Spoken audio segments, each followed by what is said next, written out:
أعوذ بالله من الشيطان الرجيم بسم الله الرحمن الرحيم اللهم صل وسلم على سيدنا ومولانا محمد وعلى آل سيدنا ومولانا محمد أفضل صلواتك بعدد معلوماتك وبارك وسلم وصل عليه.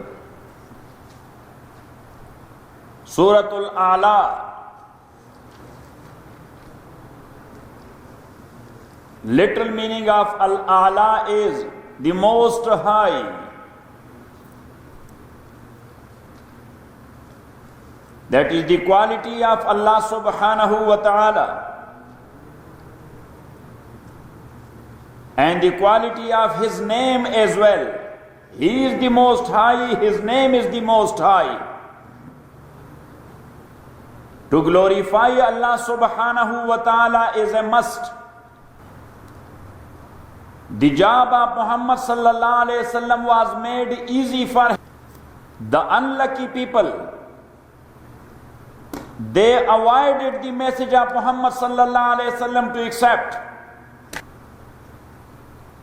Their ultimate result is the blazing fire. The person who will sanctify himself, he is the successful one. Amazing. You people prefer the life of this world over the hereafter.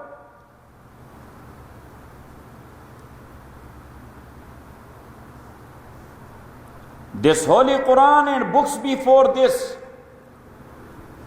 made it very much clear that quality-wise, hereafter is excellent, and time-wise, that is durable.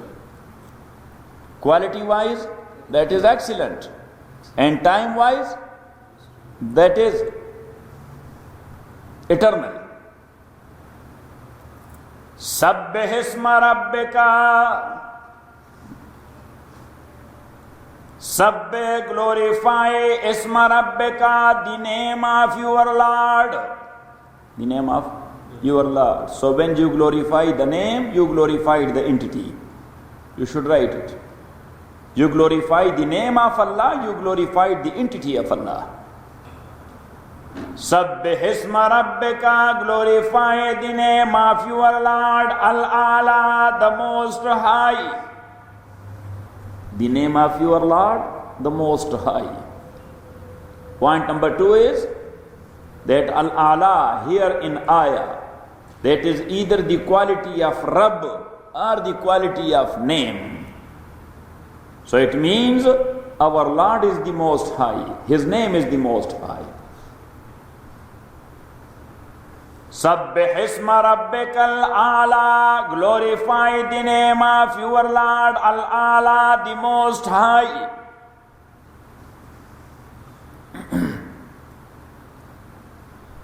And this is also a cause and reason for glorification, that someone who is the most high must be glorified. Someone who is the most high must be glorified. So in ayah there are 3 points. Number 1, glorify isma rabbika, the name of your Lord. So glorify the name of Lord is glorifying the Lord himself, the entity. And number 2, Al-A'la, the most high, is the quality of his name and the quality of the entity as well. And number 3, the most high is the cause and sabab to glorify. Why we have to glorify Allah? So if somebody will ask, why we have to glorify his name? So this is the cause. Al-A'la, he is the most high. So if you are not glorifying the most high, what you will do? You will glorify the most lover. Got it? Sabbih isma rabbika, and you should write it. Because Nuruddin has he umur la tujadu fi sudur walakin fi sudur. فإنها لا تعمل أبصار ولكن تعمل قلوب التي في الصدور. These are things you cannot find it in written books inscribed anywhere. These are things which Allah subhanahu wa ta'ala inspires in chests. Sabbih isma rabbikal a'la, glorify the name of your Lord al-a'la, the most high.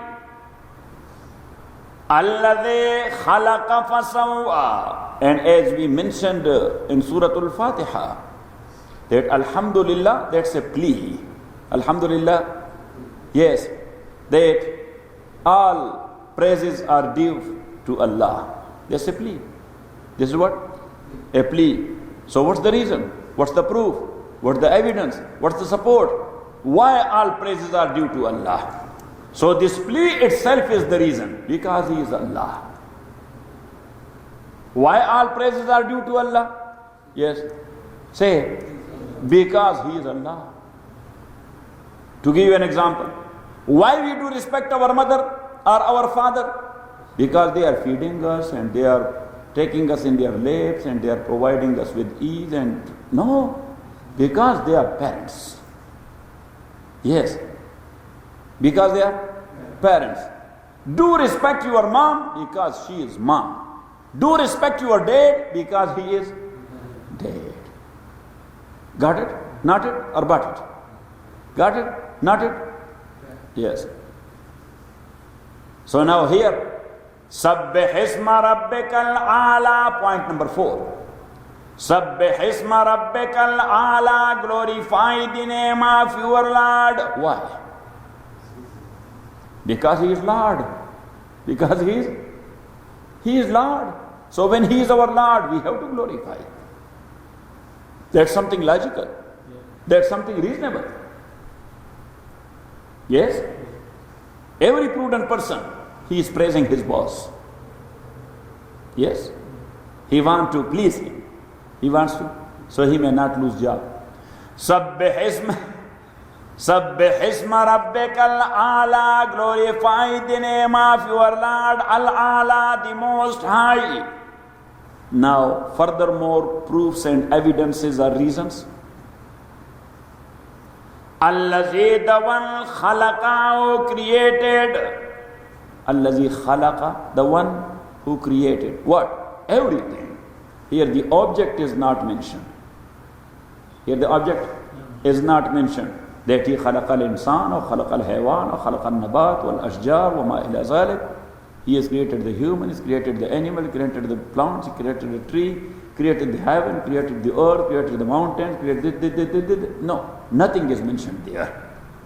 And that is well known that He created each and everything. There is no any other creator. So there is no need of mentioning any object. Got it? Allazi, the one who khalaqa, who created. Look. Period. The one who created what? You, your father, your grandfather, up to Adam. He created what? The heaven, the earth. He created what? The space, the heaven, the heavenly body. He created what? The plants, the trees, the forests, the mountains. He created what? The clouds, the rain, star, the moon. Just name it. So each and everything, small or big, He is the only creator. So that's why there is no need of putting any object here. Yes? Got it? Allazi, the one khalaqa, who created. So in brackets you should write each and everything. He created. In parentheses you should write each and everything. Allazi khalaqa, the one who created each and everything. Fasawwa. Fasawwa, and then He proportioned it. He proportioned it. Look, He created the human. So whatever the human structure is, that is the proportional structure of human. That is the proportional structure of human.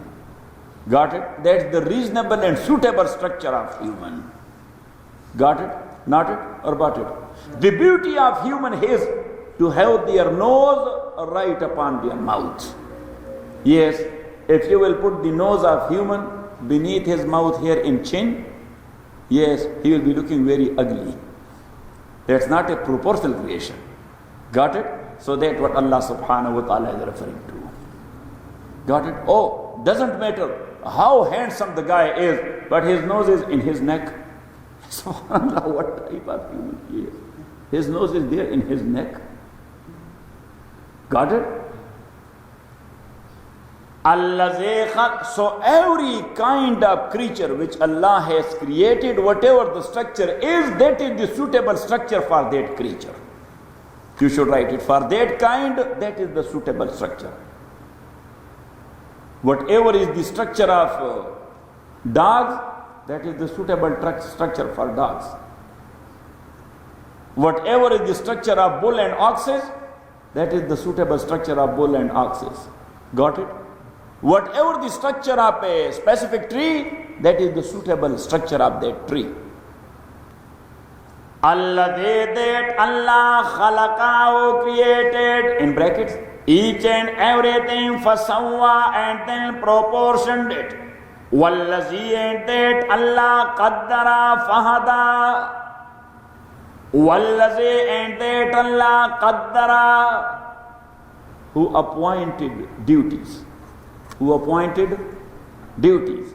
Fahada and guided towards those duties. You cannot find this translation anywhere. So that's why I say that write it down. Wallazi and that Allah, because everywhere you will find that Allah qaddara, who measured, fahada and guided.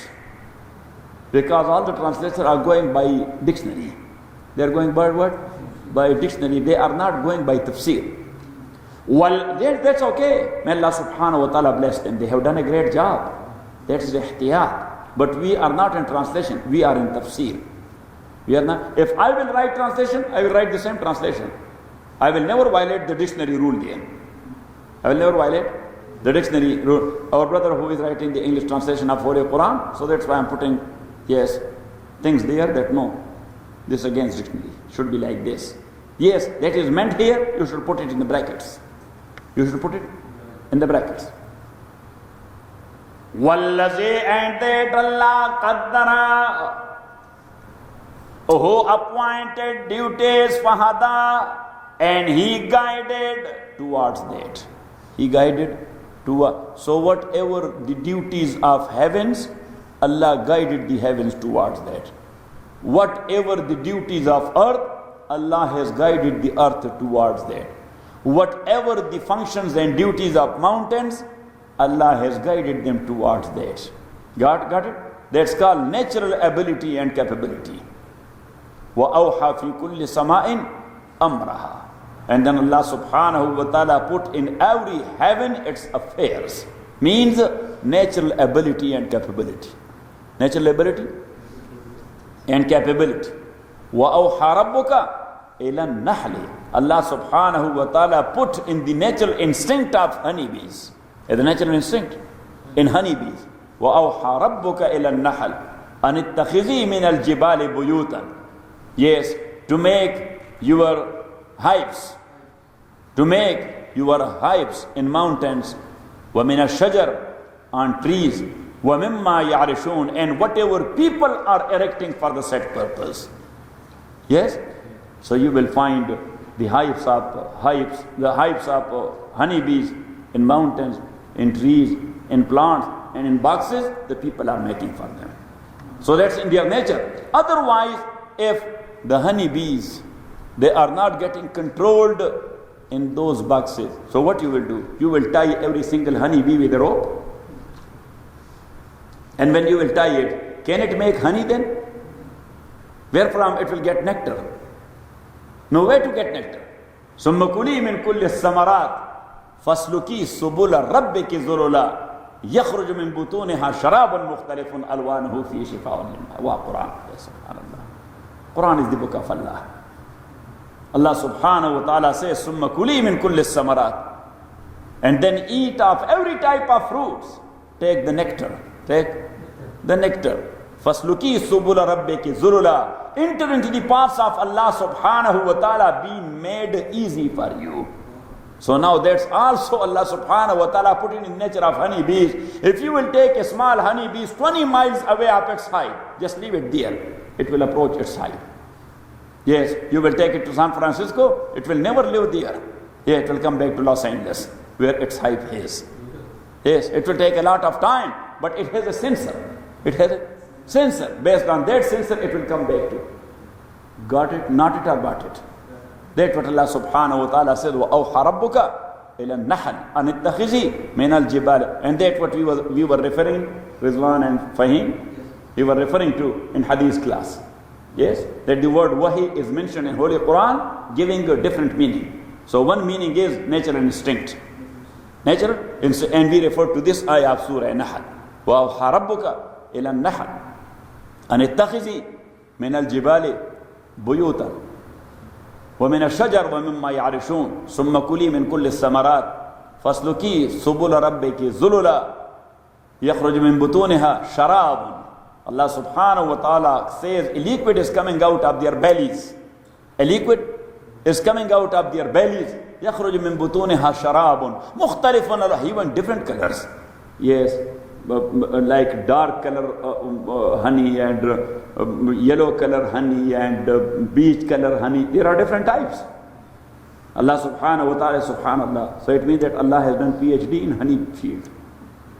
Yes, يخرج من بطونها شراب مختلف ألوانه. Its colors are different. And Allah subhanahu wa ta'ala said, depend upon, number one, the weather. Yes, number one, the weather. Number two, the flowers. Number two, the flowers. Number three, the types of honeybees. The types of honeybees. These three are the basic things. The climate, instead of whether you should write what? The climate. The climate, number two, the flowers, and number three, the types of honeybees. يخرج من بطونها سراب مختلف ألوانه فيه شفاء للناس. For human being there is a big healing of every sickness and disease. They are in honey. So honey has healing for every single disease all over the world. Yes, if not 100%, to some extent it will work in every disease. To some extent it will work in, and that is the only thing. Honey is the only thing out of liquids. Yes, it does not get rotten. It does not get rotten. If we will not make it rotten by adulteration, because when we are selling honey, we are putting sugar there. Yes, human beings, they are adulterating every single thing. Yes, yeah, they are tempering the nature. They are what? Tempering the nature. So tempering the nature, subhanallah, Allah subhanahu wa ta'ala says, وَأَقِيمُوا الْوَزْنَ بِالْقِسْطِ وَلَا تُخْسِرُوا الْمِيزَانَ. Please don't disturb the very well-weighed and well-balanced natural system. So if you will put the honey in a pot, hundreds and thousands of years, it will never get rotten. Got it? And that's why in herbal medicine, the expertise in herbal medicine, when they are making a medicine, yes, for example, so many seeds and herb, different types for a specific disease, they crushed it, grounded it. What they did? Grounded it, they made it a powder. So the powder, it will get some insects and worms that are on therein. Now to protect that from any bad effect of worms or insects, yes, so they mix it with honey, with pure honey. Yes, they make it a paste type thing, and then they put it in a, yes. So because of honey, yes, its neighbor will never get rotten. This is the quality of honey. It does not get rotten itself. Whatever you mixed with, it will not allow that even to get rotten. Got it? Sohbat-e salih tura salih kunat. Our Shaykh used to say, Ke sohbat-e salih tura salih kunat, sohbat-e talih tura talih kunat. The neighborhood of a good guy, the company of a good guy will make you good, but the company of a bad one, it will destroy you as well. So the company of honey, it protects other sufoof and other powders not to get rotten even. Got it? Takbir. Sabbih isma rabbikal a'la, glorify the name of your Lord the Most High, Allazi, that Allah khalaqahu, created, fahada, fasawwa, and he proportioned it, wallazi, that Allah qaddarahu, appointed the duties and responsibilities or functions. Who appointed the functions? Fahada, and then he guided towards that function. He guided towards that function. Now look, a newborn baby, even of animal has any intellect? Animal has intellect. It does? No. Yes, it does not have any intellect. A newborn baby of any animal, yes, it sucks the milk of its mother. The milk of its mother. Yes, you should give it support. You have to stand up. Stand up. If it can stand itself, so it will stand up and it will hold the. Yes, and that will start. Who taught it? That is the natural instinct. وَالَّذِي قَدَّرَ فَهَدَى. He appointed the functions and then he guided towards that. So natural functions does not need any teacher.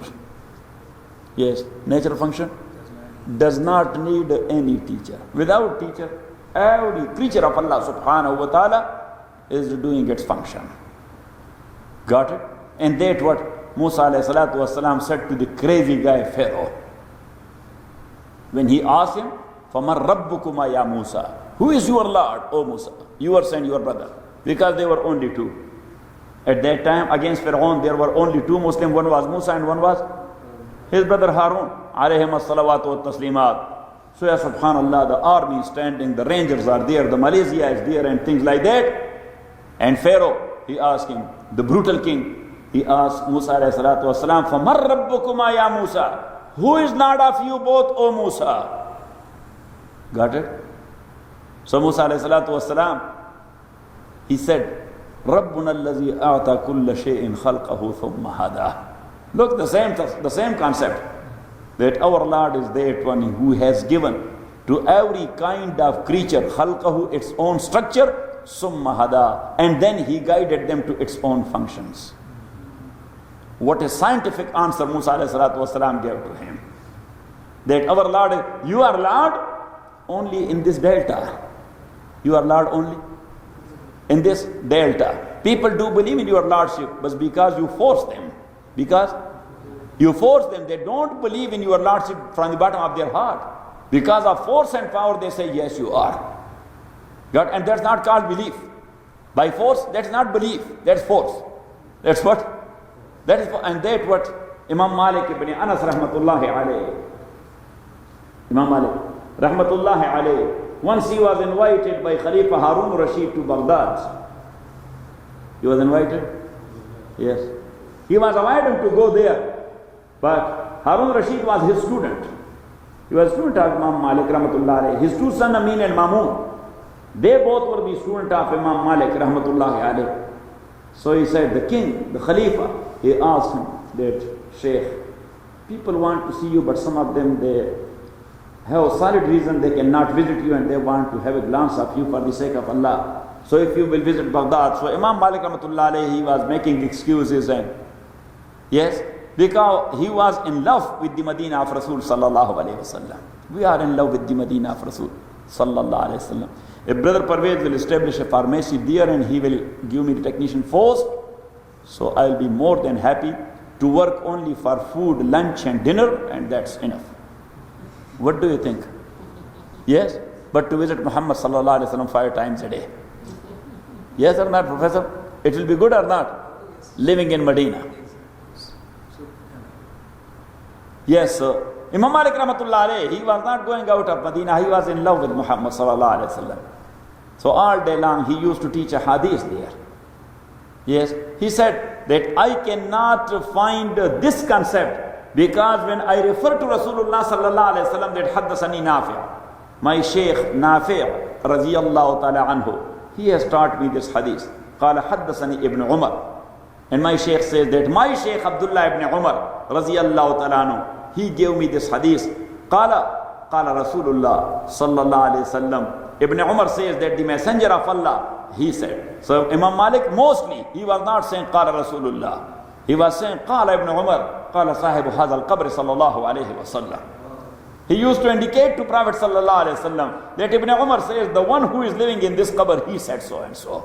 Yes, sir. What a concept. The one who is inside this qabr, he said it. Sallallahu alayhi wa sallam. Sallallahu, that's a matter of love. That's a matter of love. When you indicate to Rasulullah sallallahu alayhi wa sallam, so Imam Malik used to indicate to Qala Sahib Hadha al-Qabr sallallahu alayhi wa sallam. And at that time, fence was not there. It was open. Yes, the grave of Rasulullah sallallahu alayhi wa sallam was seen open. So Imam Malik rahmatullah alayhi, he was sitting here and he was teaching and he said, Qala Sahib Hadha al-Qabr. Ibn Abbas says that the one who is in this qabr, he said so and so. Sallallahu alayhi wa sallam. Pharaoh said, Famar Rabbukuma, who is Lord of you both, Ya Musa, O Musa. Who is your Lord and the Lord of your brother? Qala, he said, Rabbuna allazi, our Lord is that one. Ata kulla shay'in khalqahu, who gave to each thing its form and nature. Khalq is not only form, it is form and nature.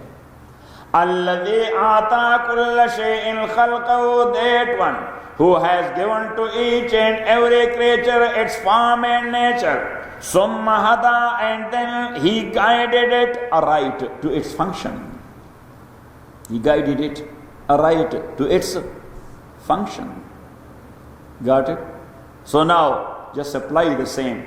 That Musa mean, alayhi salatu wassalam, that Allah has given a proper structure to dogs all over the world. To dogs all over the world. He has given him a specific nature all over the world. That nobody can say that dogs in America, they bark, but in Malaysia they speak. In Malaysia they speak? Yes. Giving muhadarat and lectures. What they do? What they do?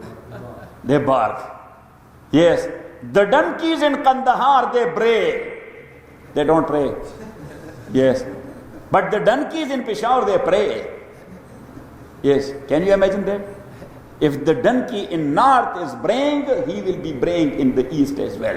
When you will find the same structure anywhere, he will be having the same nature. Got it or not it? Our dogs in Pakistan, they have never seen such like food as people are providing to their dogs here in America. Yes, the cookies and... Have they ever seen a single cookie? Even the men have not seen cookies there. Yes, but the nature is one and the same. If you will take a bag of those cookies made for dogs to Kandahar and to Herat even. Yes, in Herat, they can, based on their nature, they will jump to and they will eat it. Even though they don't have that experience, they have never seen it. Yes, they have never learned the theory of ilmul yaqeen of that cookie even. But they will jump to it like haqqul yaqeen. They will jump to it like haqqul yaqeen. Why? Because of nature. Because of nature. Got it? So go back to your sabaq. Now you got it? What it means? A small ayah? What a philosophy. The whole word Allah subhanahu wa ta'ala put in one single ayah. And that's why He is Allah, and that's why Quran is the word of Allah. Sabbih isma rabbikal a'la, glorify the name of your Lord, al-a'la, the most high. So in this ayah I gave you 4 points. What are these? Yes, this is a test. If you got failed in this test, there is no turbanization and no graduation. Glorify the name of Allah. Glorifying the name of Allah is actually the glorification of the entity. Number 1. Number 2.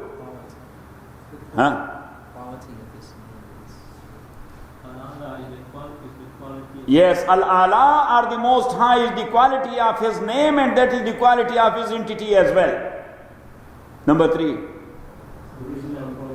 Yes, that is the reason to glorify Allah subhanahu wa ta'ala. Why? Because He is Lord. And why? Because He is exalted. Because He is the most high. Got it? Sabbih isma rabbikal a'la allazi that Allah khalaqahu created fasawwa and then proportioned every creature. Wallazi and that Allah qaddarahu pointed what? Features, functions, duties, responsibilities, abilities, capabilities, talent, just name it. Wallazi qaddara fahada and then he guided towards that. Wallazi and that Allah akhraj al-mar'a who brings out al-mar'a the place to pasture or the pasture. The pasture where the animals are going to pasture. Yes. So that place is called, I think, pasturage. Yes. Yes, that's called pasturage. Pasturage.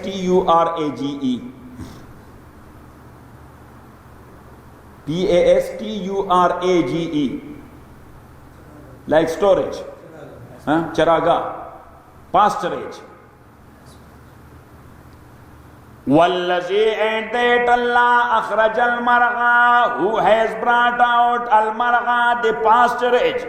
Faja'alahu ghusan and then he made it ghusan ahwa dark stubble dry straws.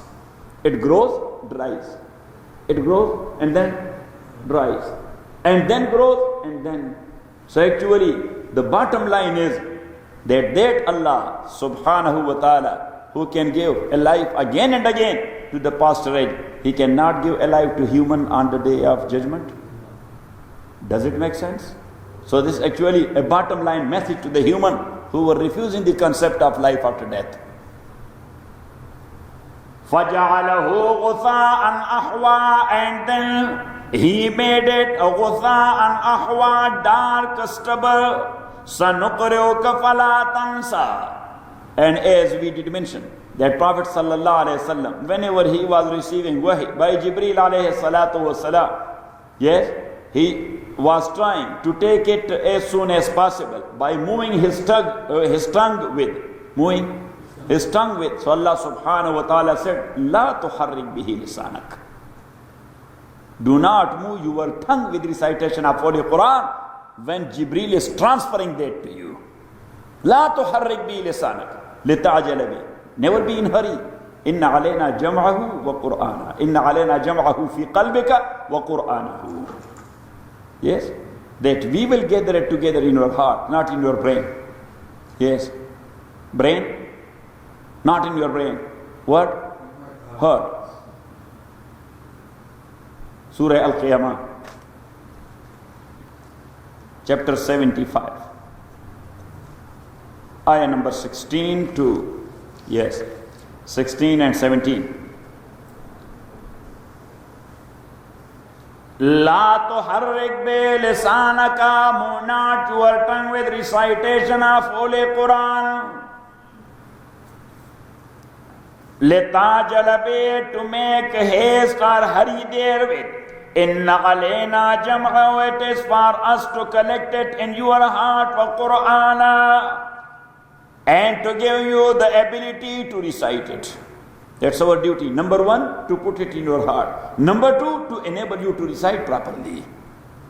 To enable you to recite properly. So later on, when Jibreel was transferring Quran to Rasulullah sallallahu alaihi wasallam, as I give you example, that was just like, putting the CD from one computer into another. Or the flash drive from one computer into some time back, we were putting some jack in between. Now there is no need of jack. Yes, the computer needs jack. So you should check it. La tuharrik bi lisanaka litajala bi. Inna alayna jam'ahu wa Qur'ana. Indeed, that is for us, or that is upon us. Alayna. Allah is for those whom. Inna alayna. Allah says that's my duty. Inna alayna, indeed that is on us, jam'ahu, to collect and to gather it together in your heart. Wa Qur'ana, and to enable you to recite it. So as I told you, that Prophet sallallahu alaihi wasallam sometime, he was taking more than one juz, a big surah like Surah Al-An'am, in a few minutes. In what? In a few. If you will recite it, it will take you almost 1 hour. It will take almost 1 hour. Yes, but Rasulullah sallallahu alaihi wasallam take it in 3-4 minutes. Yes, the whole Surah Al-An'am. Asma binti Yazid says, radiyallahu ta'ala anha. She was from Medina al-Munawwara. She visited Rasulullah sallallahu alaihi wasallam in Mecca. At that time, Prophet sallallahu alaihi wasallam was going somewhere. He was riding his she camel. So Asma binti Yazid came and said, Assalamu alaikum ya Rasulullah. My name is Asma binti Yazid. I came all the way from Medina and I want to go back as soon as possible. But I want to listen to you for a while. So can I? So Prophet sallallahu alaihi wasallam says, already I have taken my she camel. I am upon my she camel. So take the rope of my she camel. Yes, hold it and go with me. Yes, I will teach you something. Prophet sallallahu alaihi wasallam was teaching her something. Suddenly, yes, it appeared on Rasulullah sallallahu alaihi wasallam that he is receiving wahi. So Prophet sallallahu alaihi wasallam covered himself with his shawl or cloak. Yes, riding on she camel. Asma binti Yazid said, radiyallahu ta'ala anha, that the she camel stopped. And because of the weight of wahi, Prophet sallallahu alaihi wasallam was receiving from Jibreel. Yes, because of that weight, because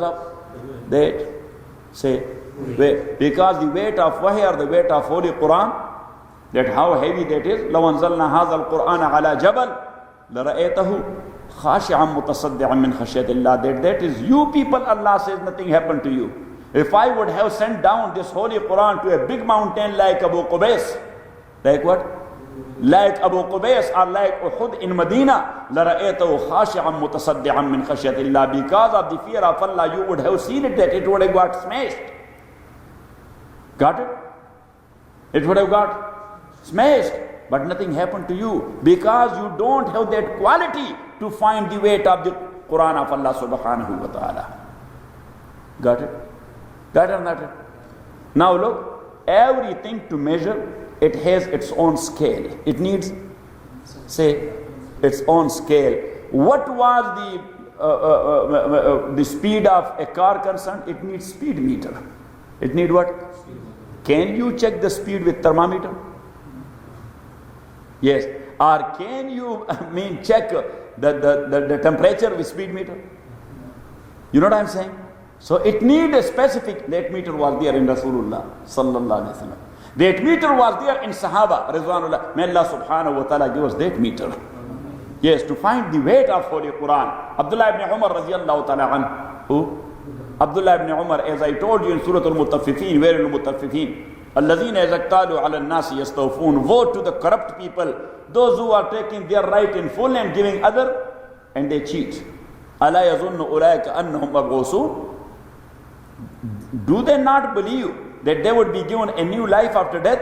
لِيَوْمٍ عَظِيمٍ, in that very great day, يَوْمَ يَقُومُ النَّاسُ لِرَبِّ الْعَالَمِينَ, when people will be standing in the court of Allah for their accountability. They don't think of that. Why they are cheating? Ibn Umar radiallahu anhu, he recited these ayat. He fell down 3 times. He broke in tears.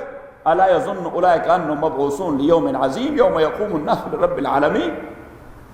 He fell down.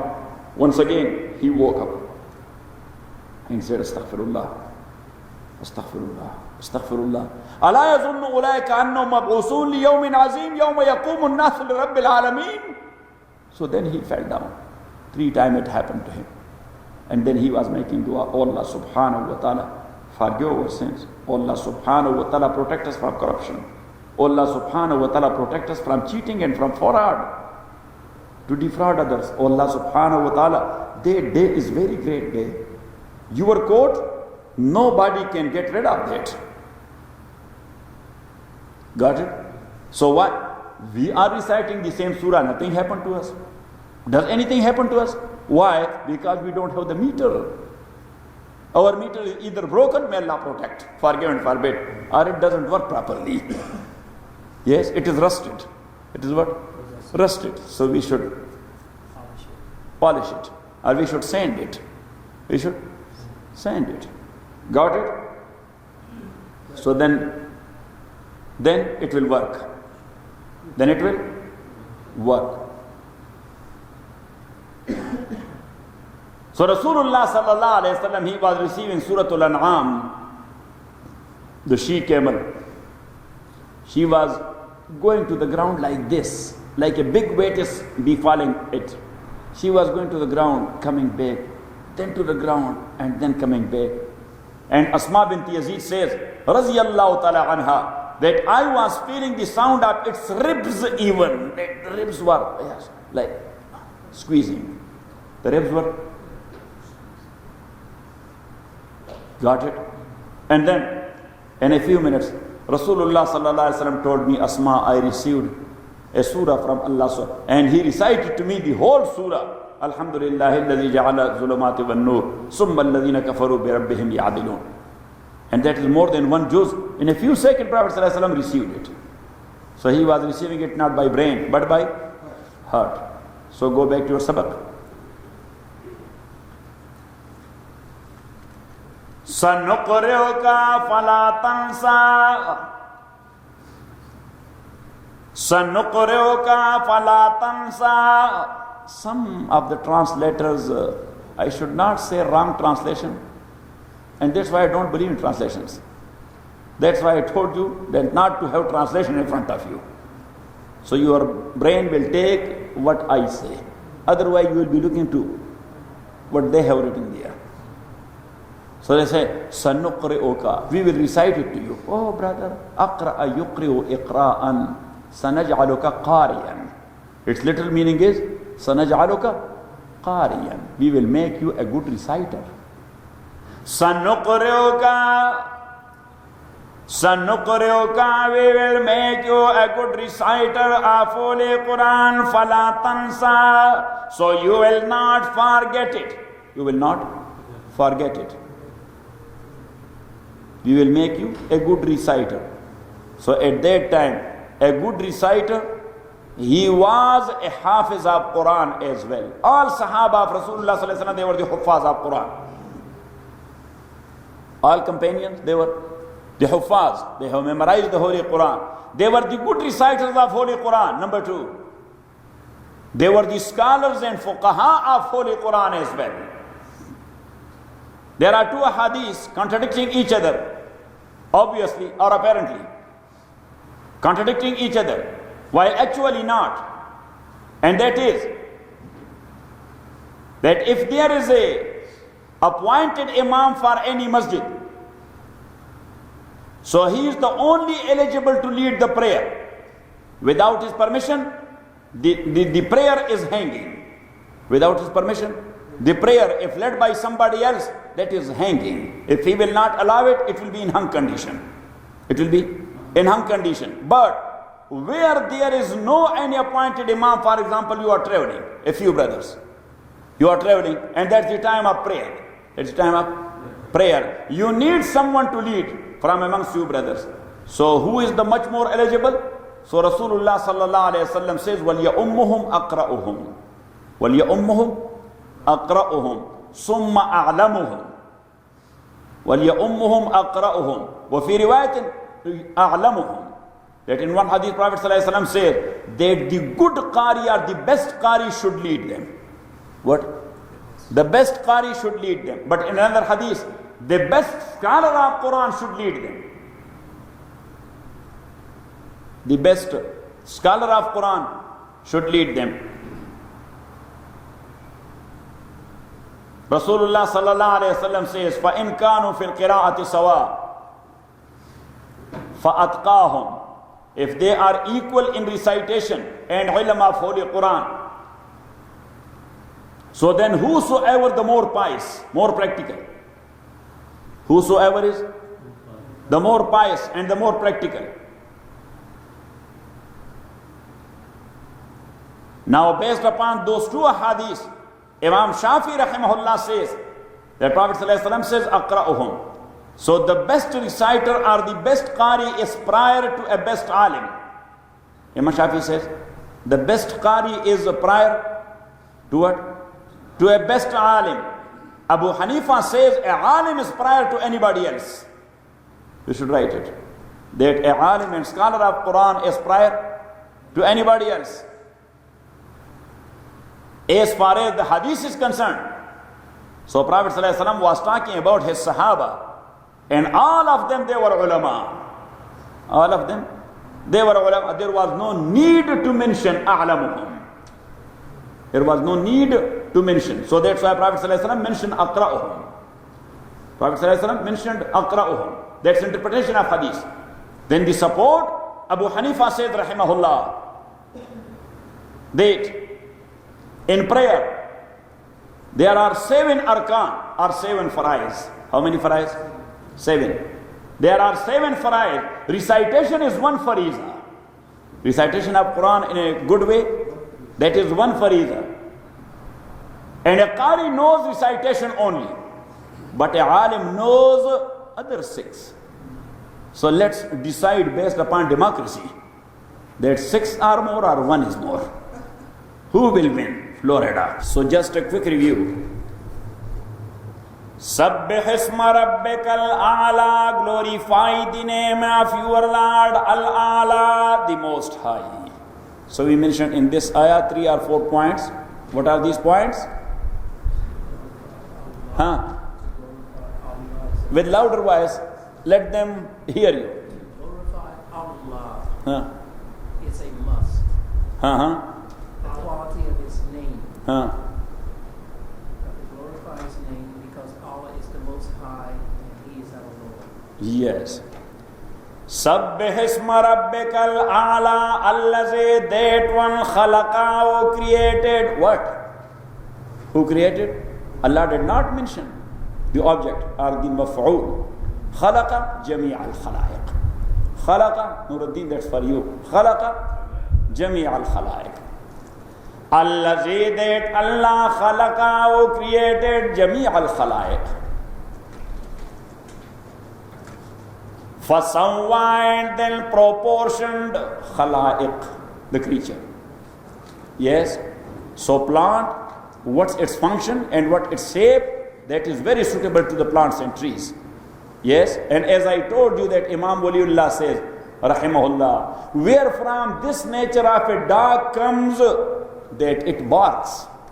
So you will say, yes, the place where from its shape came. So when that shape will come, the nature will come with. Now you got it? Got it or not it? Yes. So you should write like this. That where from the nature of a dog came. So the answer is that where from the shape of a dog came. So when that shape will come, the nature is there. It will bark. Yes, maybe that's a dog in America or maybe in Dhaka and Bangladesh. Yes, because Brother Parvez never told us that dogs in Dhaka, they are giving a good speech. They bark as well. Yes, so that's the nature. Alladhi khalaqa fasawwa, wallazi, that one qaddara, wallazi, and that one qaddara fahada. So I told you regarding qaddara, what I said. Yes, that most of the mufassirin, they said that qaddara mean measured, but we said something else.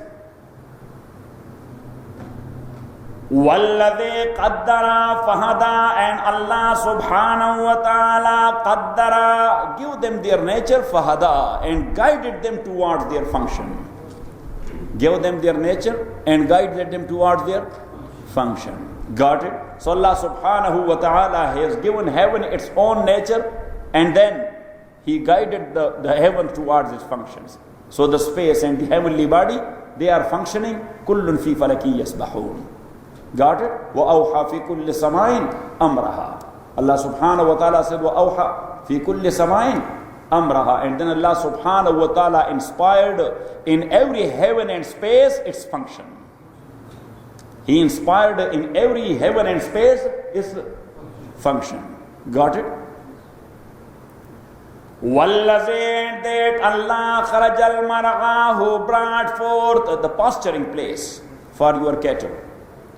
فَجَعَلَهُ غُثَاءً أَحْوَى, فَجَعَلَهُ غُثَاءً أَحْوَى, and then He made it dark stubble smashed.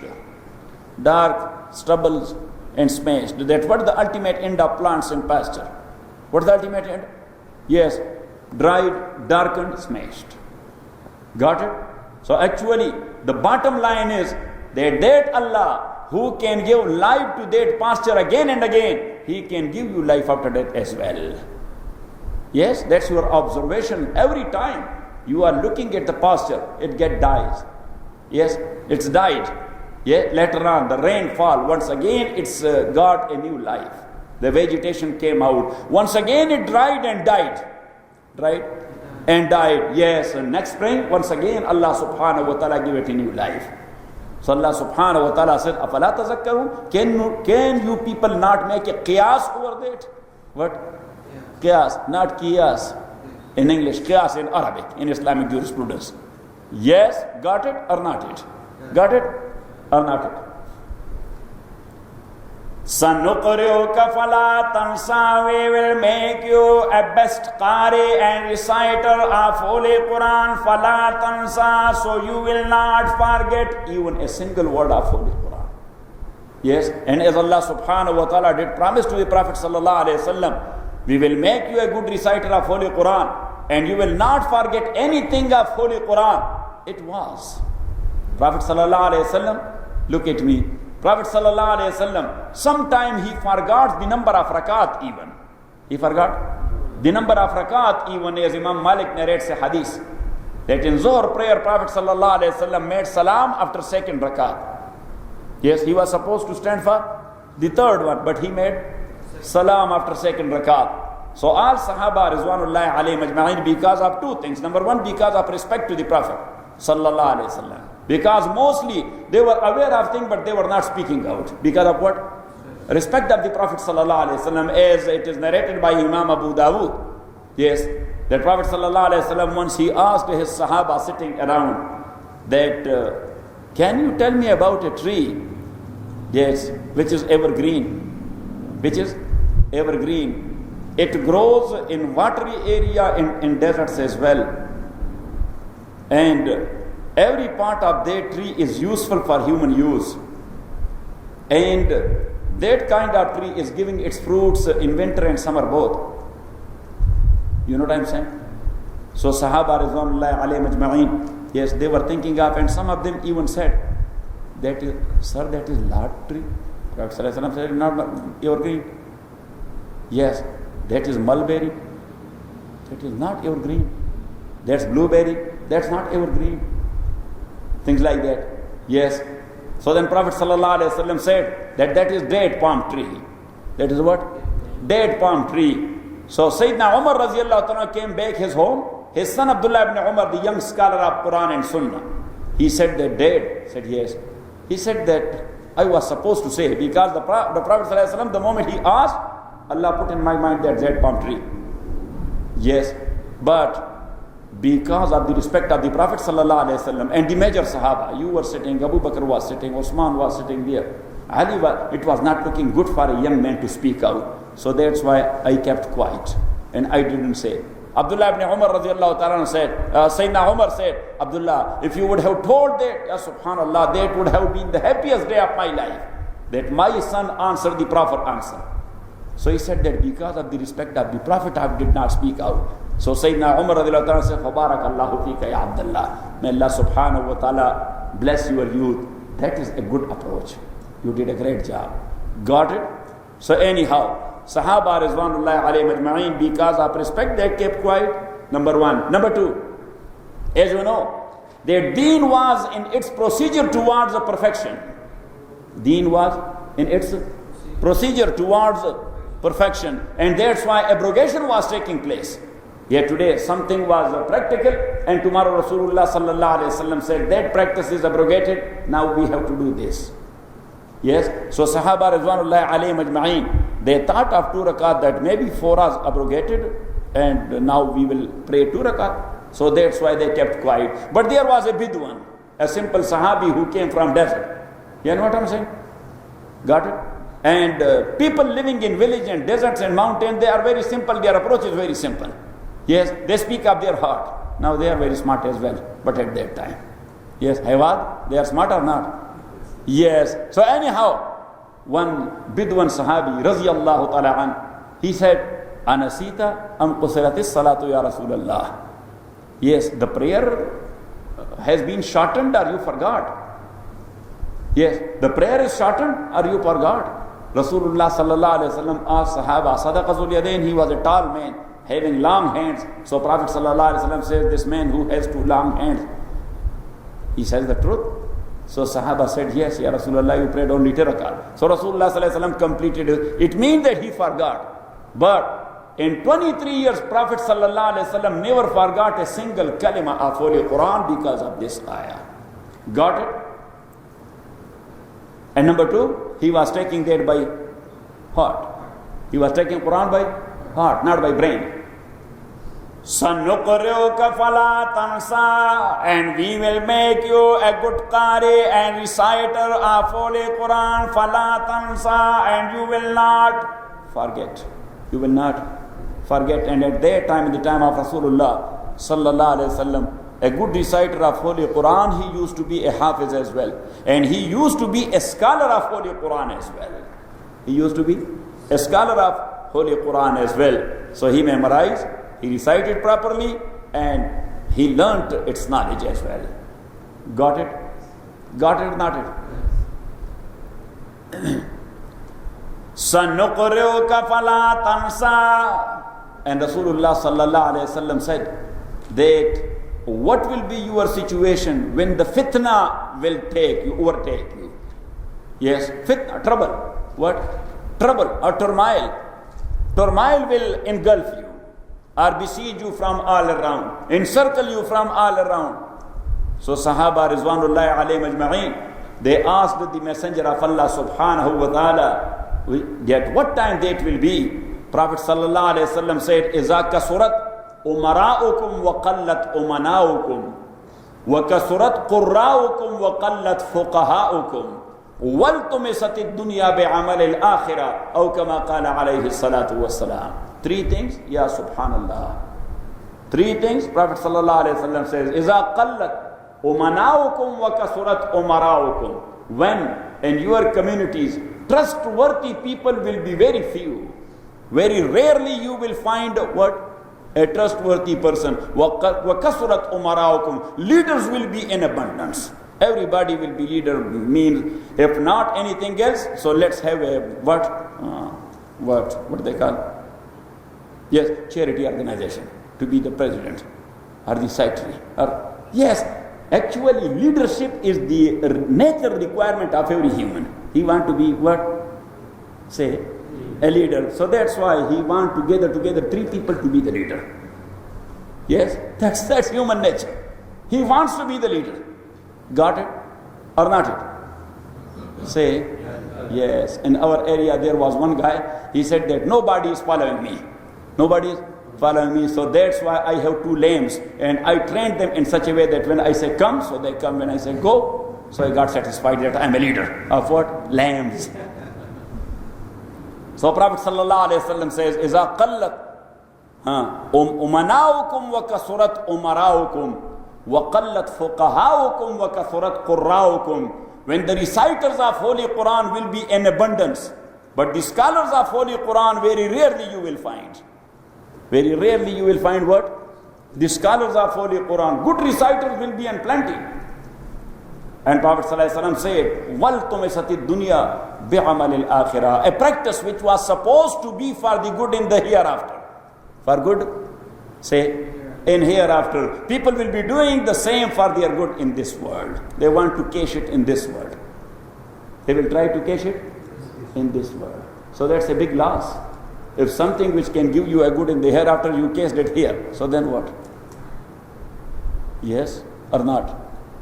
Yes. سَنُقْرِئُكَ فَلَا تَنْسَى إِلَّا مَا شَاءَ اللَّهُ. But if Allah wills, إِنَّهُ يَعْلَمُ الْجَارَ. He knows what is apparent, وَمَا يَخْفَى, and what is hidden. وَنُيَسِّرُكَ لِلْيُسْرَى. And we shall make easy for you the easy way. Easy for you, the easy way. So easy for you, the easy way. What is easy way? Righteous good deeds are very easy. Righteous good deeds are very easy, but people have made it very difficult for themselves. So that's why they not speak truth, they tell lies. That's why they are not showing honesty, they are defrauding others. Got it? فَمَنْ يُرِدِ اللَّهُ أَنْ يَهْدِيَهُ يَشْرَحْ صَدْرَهُ لِلْإِسْلَامِ وَمَنْ يُرِدْ أَنْ يُضِلَّهُ يَجْعَلْ صَدْرَهُ ضَيِّقًا حَرَجًا كَأَنَّمَا يَصَّعَّدُ فِي السَّمَاءِ. Allah subhanahu wa ta'ala says, whosoever Allah wills to guide him, Allah wills to guide him, to say kalima and to be a good mu'min, Allah subhanahu wa ta'ala make it very easy for him. Make it very easy for him. وَمَنْ يُرِدْ أَنْ يُضِلَّهُ يَجْعَلْ صَدْرَهُ ضَيِّقًا حَرَجًا كَأَنَّمَا يَصَّعَّدُ فِي السَّمَاءِ. And whosoever Allah subhanahu wa ta'ala does not will to guide him, yes, so he makes iman or acceptance of the message of Muhammad sallallahu alaihi wasallam as difficult for the said guy as he is climbing and entering into the heaven. So how difficult that is?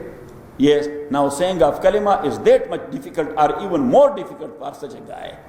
You know what I am saying? And that what Sayyidina Musa alayhi salatu wasalam, once he asked Allah subhanahu wa ta'ala, O Allah, allimni kalimatan ataqarraba biha ilayka. O Allah, teach me or tell me a kalima, a word, yes, a phrase, which I will recite and I will be closer to you. I will be closer to you. So Allah subhanahu wa ta'ala said, say La ilaha illallah. La ilaha. So Musa alayhi salam was saying that kalima day and night. At night he was doing wird and wazifa of, yes, at night he was sitting there, La ilaha illallah, La ilaha illallah, La ilaha illallah, La ilaha illallah. The more you recite, yes, the more your heart and brain will get satisfied with that Aqidah Tawheed. La ilaha illallah. In Hadith Prophet ﷺ said, Afzalu zikr, La ilaha illallah. The best zikr and remembrance of Allah subhanahu wa ta'ala is to say La ilaha illallah. La ilaha illallah. So Musa alayhi salatu wasalam said, Oh Allah, that La ilaha illallah is my da'wat at daytime. I am going to people. Yes, I am going to people, including Pharaoh and his people. Yes, and call them and invite them towards this kalima that say La ilaha illallah. And at night, that is my ibadah. At daytime, that is my da'wah. At night time, that is my ibadah. So that's very easy. Musa alayhi salatu wasalam said, that is very easy. So Allah said, Walakinni sahaltuha. That's not easy. I made it easy for you. I made it easy for you. Otherwise you are going every day. Yes. Without missing a single day. You are going every day and approaching Pharaoh to say it once. He is saying it because I made it difficult for him. For you that is easy, you are saying it every time. For him that is as much difficult that he does not say that even once. Got it? Not it? Or bought it? Yes. وَنُيَسِّرُكَ لِلْيُسْرَى. And we shall make easy for you the easy way, righteous good deed. Righteous good deed. Because when you are accustomed to righteous good deed, so that will be an easy practice for you. Those who are used to wake up at night and pray their salatul tahajjud, for them that's not a difficult job. Yes, right at time of tahajjud, yes, he wakes up. He go to bathroom and make wudu and then he prays. But somebody who is not used to, and tell him that you should wake up today 3:30 and just pray tahajjud. Say, oh my God, 3:30? Yes, they're just like climbing in heaven. Yes. سَنُقْرِئُكَ فَلَا تَنْسَى إِلَّا مَا شَاءَ اللَّهُ إِنَّهُ يَعْلَمُ الْجَهْرَ وَمَا يَخْفَى وَنُيَسِّرُكَ. And we shall make easy for you لِلْيُسْرَى, the easy way. فَذَكِّرْ. So therefore remind people in نَفَعَتِ الذِّكْرَى. فَذَكِّرْ إِن نَفَعَتِ الذِّكْرَى. So remind people. So this in, Brother Nuruddin, we call it that this in is in the meaning of is. And is for ta'leel.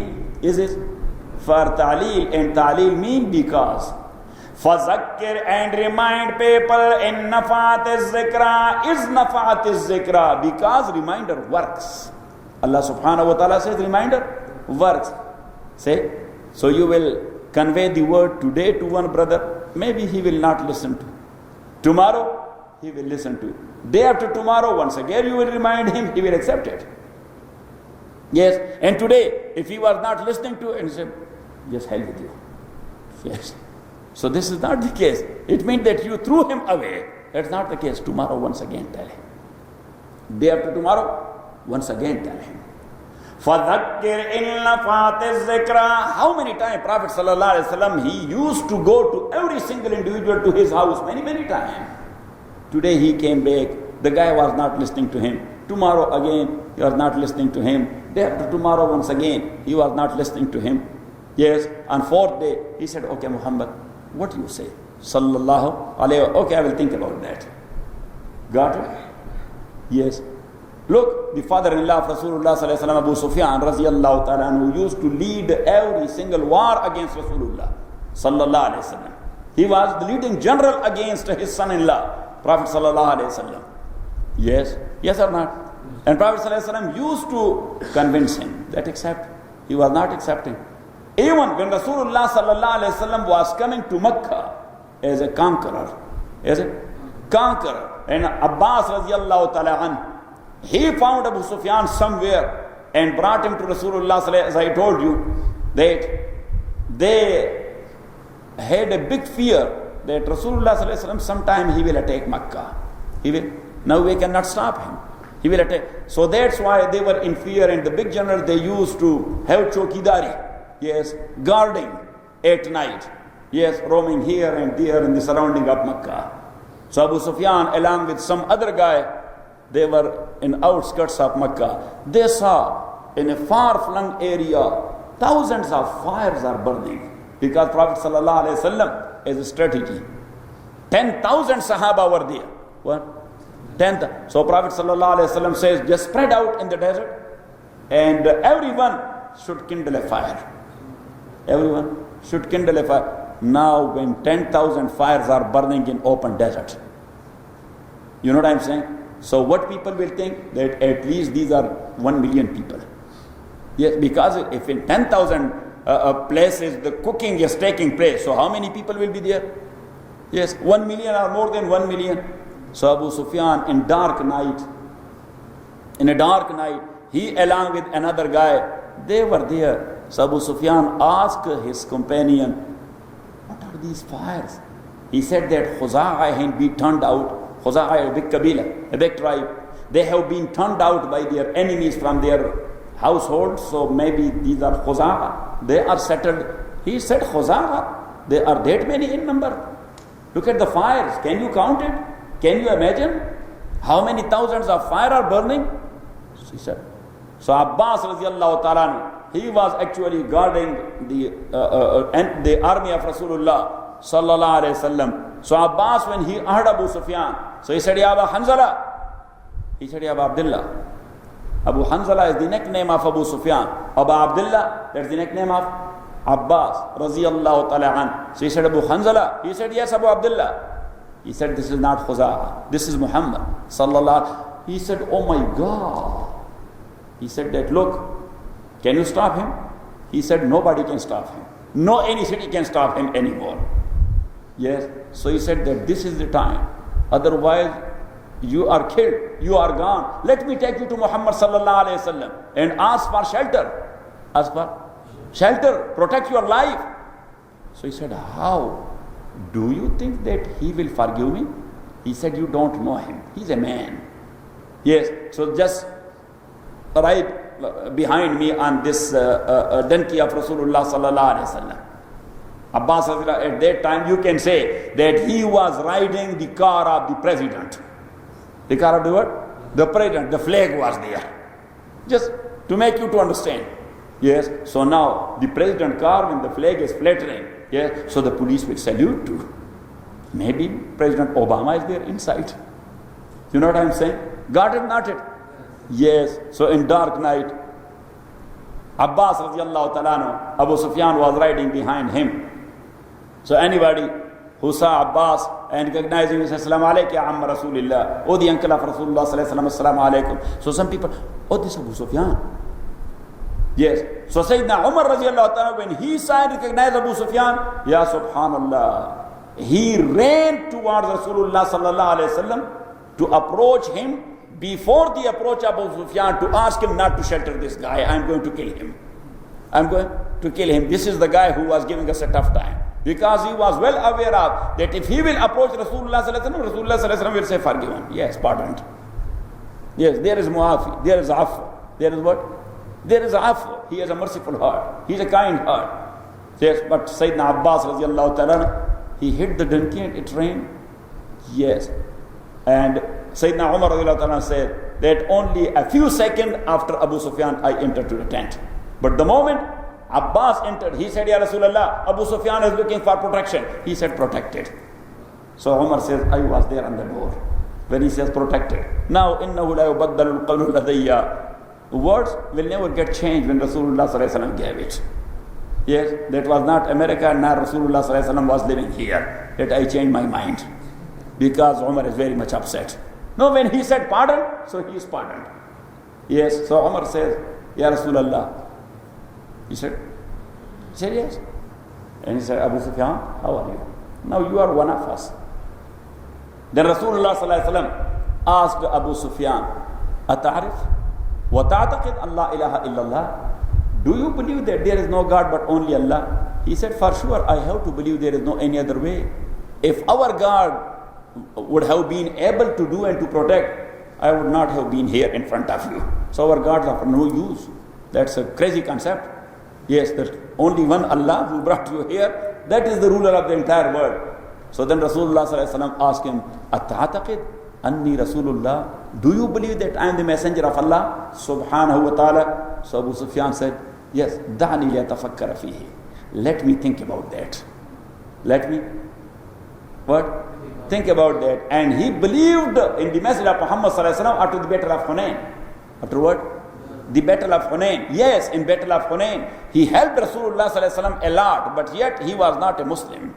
Yet he was not a Muslim. But when Rasulullah sallallahu alaihi wasallam, he was going to Hunain for the battle of Hunain, where thousands of kuffar and disbelievers, they were against Rasulullah sallallahu alaihi wasallam, and Prophet sallallahu alaihi wasallam was in need of weapon, in need of money, in need of grain and food and things like that. So many non-Muslims who were from Mecca, they helped Rasulullah sallallahu alaihi wasallam. Safwan ibn Umayyah, he was one of them. Safwan ibn Umayyah, he was one of them who provided 300, yes, what you can say, the armored corps to Rasulullah sallallahu alaihi wasallam, and so many weapons. And same was the case of Abu Sufyan. And later on, Abu Sufyan came to Rasulullah sallallahu alaihi wasallam and he said, Ashhadu Allah ilaha illallah wa ashhadu anna Muhammadan abduhu wa rasuluh. So it means that Prophet ﷺ used to convince him again and again. It took a lot of time. How many battles happened? Makkah got conquered. Battle of Hunain happened. After that he said, okay, now I am convinced that you are the messenger of Allah. So that's what Allah said. That فَذَكِّرْ إِنْ نَفَاتِ الذِّكْرَى. So it means that never be disappointed of people that they will never come back to the right track. No, if not today, tomorrow. If not tomorrow, in 1 year. If not in 1 year, in 3-4 years, they will come back to the right track. But you should convey, repeat and repeat and repeat. Yes? فَذَكِّرْ إِنْ نَفَاتِ الذِّكْرَى. So remind إِنْ نَفَاتِ الذِّكْرَى is نَفَاتِ الذِّكْرَى, because reminder give benefit. That's beneficial. فَذَكِّرْ إِنْ نَفَاتِ الذِّكْرَى. So remind, because the reminder profits them. سَيَذَّكَّرُ مَنْ يَخْشَى. The reminder will be received by him who fears Allah subhanahu wa ta'ala.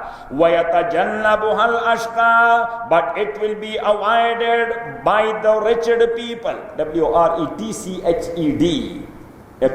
A person of bad luck. A person of bad luck, of misfortune. وَيَتَجَنَّبُهَا الْأَشْقَى. And that will be avoided by a person who has a bad luck. الَّذِي that one يَصْلَى النَّارَ الْكُبْرَى, who will enter the great fire and made to taste its burning. ثُمَّ لَا يَمُوتُ فِيهَا, wherein he will neither die وَلَا يَحْيَا, and nor live. He will never die nor he will be living there, because that life is not a life. That life, it doesn't mean that he will never be dead nor alive. No, he will be alive, but that life is not a life. ثُمَّ لَا يَمُوتُ فِيهَا وَلَا يَحْيَا, and then he will never die nor live. قَدْ أَفْلَحَ مَنْ تَزَكَّى, indeed whosoever purifies himself, قَدْ أَفْلَحَ, he will achieve success. وَذَكَرَ اسْمَ رَبِّهِ, and the one who remembers the name of his Lord, فَصَلَّى, and he prayed.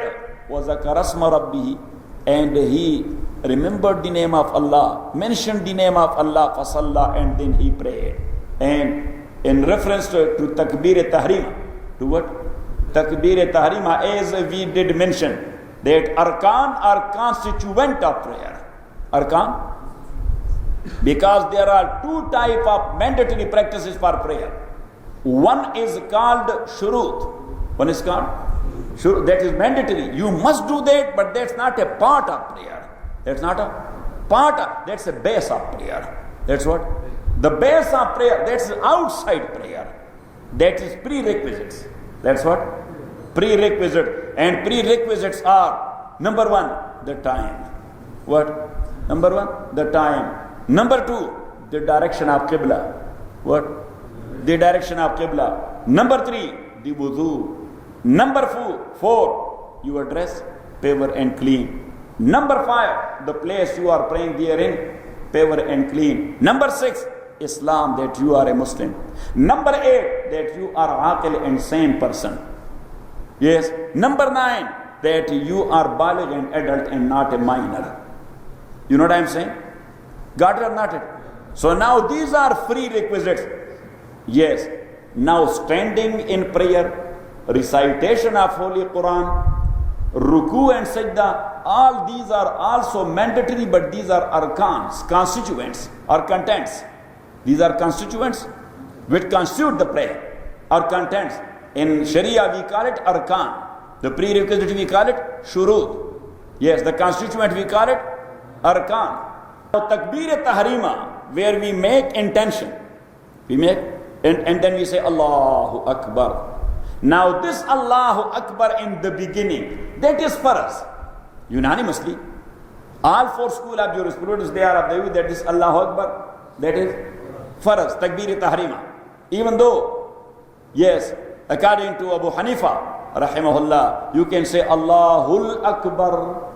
Yes, you can say Allahu Akbaru Kabira. You can say Allahu Ajal. You can say Allahu A'zam. Yes, whatever which mentions the magnification of Allah, the greatness of Allah subhanahu wa ta'ala. But sunnah is to say Allahu Akbar.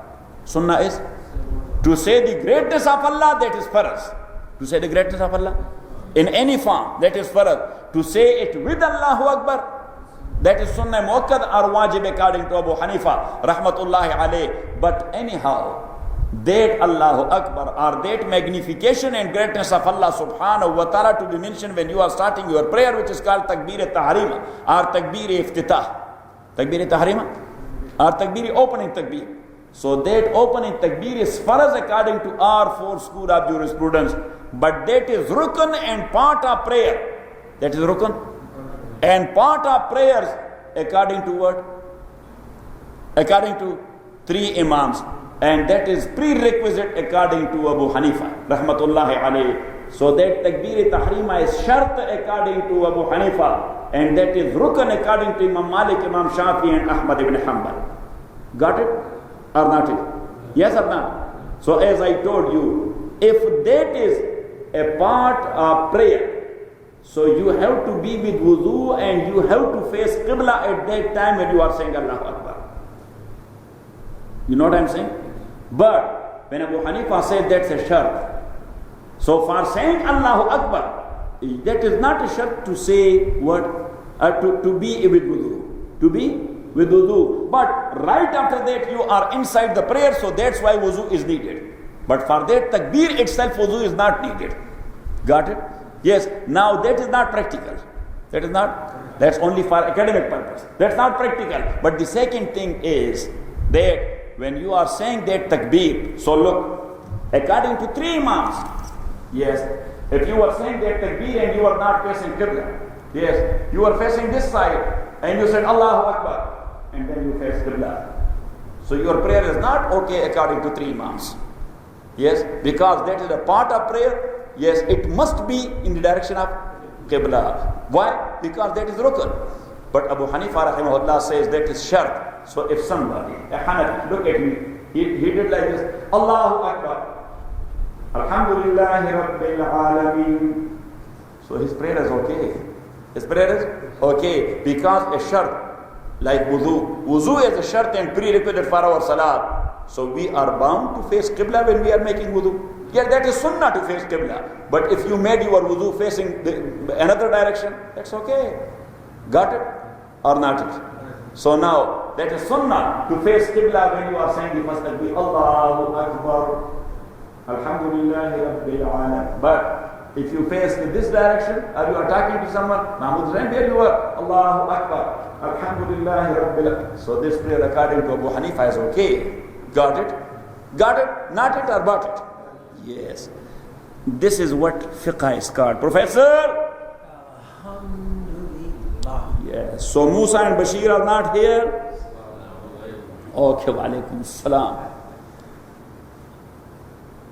قَدْ أَفْلَحَ مَنْ تَزَكَّى. So Abu Hanifa says, rahimahullah.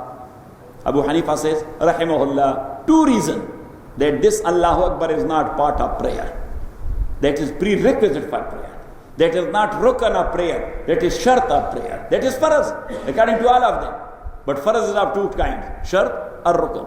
So according to Abu Hanifa, that is shart. According to other three Imams, that is rukn. Got it, not it, or bought it? Yes. And they referred to a hadith that Prophet sallallahu alaihi wasallam says, Miftahu salati at-tuhur. Miftahu salati at-tuhur. Tahrimuha at-takbir wa tahliluha at-taslim. Miftahu salati at-tuhur. Tahrimuha at-takbir wa tahliluha at-taslim. The key to prayer is wudu. The key to prayer is wudu or cleanliness. Yes. How you will open the prayer? How you will open the lock of prayer? You must be with wudu. You must be pure. Your dress must be pure. The place you are praying there. That's a key to. That's an entrance. Yes. Miftahu salati at-tuhur. Tahrimuha at-takbir. Its tahrima is takbir. And tahrima mean to make things haram and unlawful, which was otherwise halal. Yes, if you are not in prayer. Yes, so eating shish kebab, that's halal or haram? Yes, and talking to Naseem, that is halal or haram? Say halal. And walking here in masjid, that is halal or haram? Say yes. But the moment you said Allahu Akbar, now eating shish kebab, that is haram. Yes, because you are in prayer. In prayer you cannot eat. Now speaking to someone, that is haram, it will break your prayer. Now walking, that is haram, it will break your prayer. Now changing your direction, that is haram. Yes, because that's against prayer. So that's why that takbir is called tahrima. Yes, that's takbir is called tahrima. Little meaning of tahrima is something which makes lawful unlawful. Something which makes lawful practices unlawful. So the moment you said Allahu Akbar, so lawful practices, they became unlawful. Now you cannot practice those practices. Got it? Not it? Yes? Or got it? So that's called it's tahrima. Wa tahliluha taslim. And how these things will become lawful once again when you said Assalamu alaikum wa rahmatullah. Assalamu alaikum. You can eat, you can walk, you can talk, and you can do whatever is halal and lawful. Because now you are out of prayer. So now referring to that hadith, these three Imams have said that what about salam? Tahliluha taslim, assalamu alaikum wa rahmatullah. Assalamu alaikum wa rahmatullah. What about salam? So as we mentioned, that going out of prayer with intention, going out of prayer with intention, that is faraz according to Abu Hanifa, rahmatullahi alayhi. But going out of prayer with the kalima of salam, that is wajib. The kalima of salam itself is wajib. According to other three, Imam Malik, Shafi and Ahmad, rahimahumullah, going out of prayer with salam, that is faraz. They say that one has to go out of his prayer when he completed. He will go out with what? With assalamu alaikum wa rahmatullah, assalamu alaikum. Two practices are against prayer. Number one, turning your face from Qibla. Turning your face from Qibla. And number 2, talking and speaking. Assalamu alaikum, that's our speak to each other. What greeting? Yes. We greet each other with assalam. So that's our talk. Yes. So that's why we turn our face to come out of prayer in a proper way. Why we are turning our face? To come out of prayer. Yes. Enter into prayer, that's a procedure. Coming out of prayer, that's a procedure in a disciplined way. So going out of prayer, you cannot say, yes, that you are praying. اللهم صل على محمد وعلى ال محمد كما صليت على ابراهيم وعلى ال ابراهيم انك حميد مجيد وبارك على محمد وعلى ال محمد كما باركت على ابراهيم وعلى ال ابراهيم انك حميد مجيد اللهم ربنا اتنا في الدنيا حسنه وفي الاخره حسنه وقنا عذاب النار. Your prayer is complete and you stood like this. This is not the way you will go out of prayer in a proper disciplined way. And that proper disciplined way is do 2 things at least. Do 2 things at least. As you know that in court you need 2 witnesses. In court you need at least how much? 2 witnesses. So these are 2 things you will go out of prayer. Yes. Number 1, to turn your face from Qibla. Because you're turning your face from Qibla, your salat is broken. Your salat is what? Broken. And number 2, talk your own talk as usual. So the best talk of human to each other or Muslim to each other is Afshu Salam. Prophet Sallallahu Alaihi Wasallam said, Afshu Salam wa at'imu at-ta'am wa sallu bil-layli wan-nasu niyam tadkhulu jannata rabbikum bi-salam. What a beautiful words of Rasulullah Sallallahu Alaihi Wasallam. Afshu Salam, spread salam here and there. Say Assalamu alaikum. Yes, so that's why when I say Bashir, Assalamu alaikum. Yes, Afshu Salam. That spread salam. Wa at'imu at-ta'am. Yes, feed each other. Feed each other. That let's go to shish kebab. Yes. Wa at'imu at-ta'am. Wa sallu bil-layli wan-nasu niyam. And pray at night when people are sleeping. Pray at night when if you will do these 3 things, Prophet Sallallahu Alaihi Wasallam said, Tadkhulu jannata rabbikum bi-salam. You will enter the paradise of your Lord with peace or in peace. Tadkhulu jannata rabbikum bi-salam. You will go to paradise in peace. Inshallah we'll go there. Yes. Professor, you want to go there? Yes, that is good. So now, going out of prayer should be in a disciplined way. Yes. Got it or not it? So Abu Hanifa says, rahimahullah, you can go out of prayer in any way as far as the first concept is concerned. The mandatory concept is concerned. Yes, but disciplined way, that's a wajib practice. That's what? That's a wajib practice. So to go out of your prayer, yes, go out of your prayer with salam. Assalamu alaikum wa rahmatullah. In connection to Allah, La ilaha illallah is the best kalima. In connection to your fellow Muslims, Assalamu alaikum is the best kalima. So Assalamu alaikum wa rahmatullah. Assalamu alaikum wa rahmatullah. With the intention that the angels who are attending Salat ba Jama'ah or Salat with Jama'ah and those brothers and sisters who are to my right hand, they are standing in Sufuf until 118. Yes, to my right hand I am saying salam to them. And then to those who are on my left side, Assalamu alaikum wa rahmatullah. Got it? Not it? Or bought it? So now, going out of prayer with salam, that is first according to 3 Imams. That is wajib according to Abu Hanifa. Going out of prayer with any practice which is against prayer, that is first. So if somebody said, yes, he made the intention, completed his prayer. What? He completed his prayer. And he said, Allahumma rabbana atina fid dunya hasana wa fil akhirati hasana wa qina azaban nar. And professor was sitting there. He turned his face to professor. Instead of saying salam, he said, how are you doing, professor?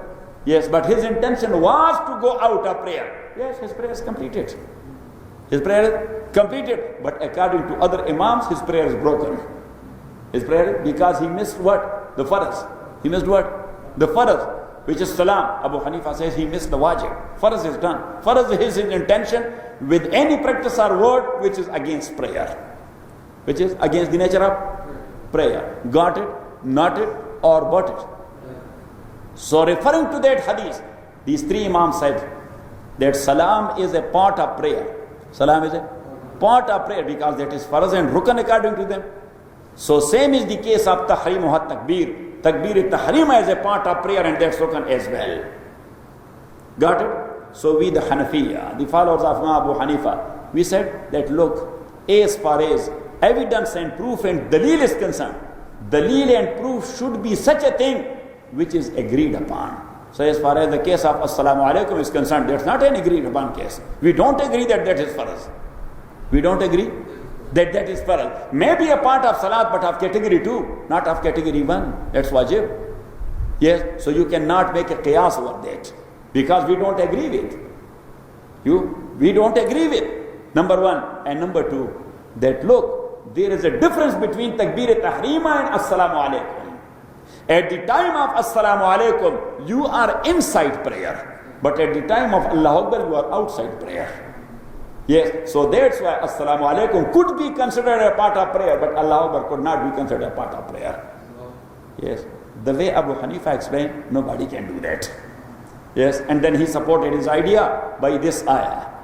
That وَذَكَرَ اسْمَ رَبِّهِ, and he mentioned the name of his Lord, فَصَلَّى, and then he prayed, فَصَلَّى. So there are 3 kalimat of ataf, conjunction. 3 kalimat of ataf, yes, what? Conjunctions. Number 1, wow. Number 1, wow. Number 2, thumma. And number 3, fa.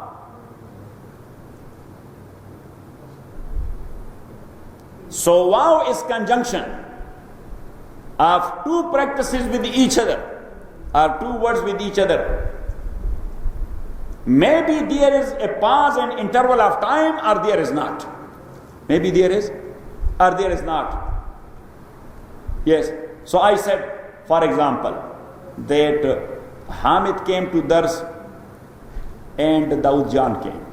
Ja'a Hamidun wa Dawood. Ja'a Hamidun wa Dawood. Hamid came and Dawood Jan. Yes. Now, it doesn't mean that they came both together or at once. Maybe Hamid came and after 5 minutes he came, or they came together. Yes. Got it or not it? That's wow. But when we said that Ja Hamidun summa Dawood, Hamid came, then Dawood came. So there is a pause in between. There is an interval in between. Summa is also a conjunction, but it has a space. It has what? A space in between. And there is fa. There is fa. Ja'a Hamidun fa Dawood. Ja'a Hamidun fa Dawood. So it means that Hamid was here, bumper to bumper. Hamid was here and Dawood was bumper to bumper. Yes, that Hamid came and Dawood Jan bumper to bumper. Right after him. Yes, connected to him. Got it? So here is wow, or here is summa, or here is what? Fa. وَذَكَرَ اسْمَ رَبِّهِ فَصَلَّى.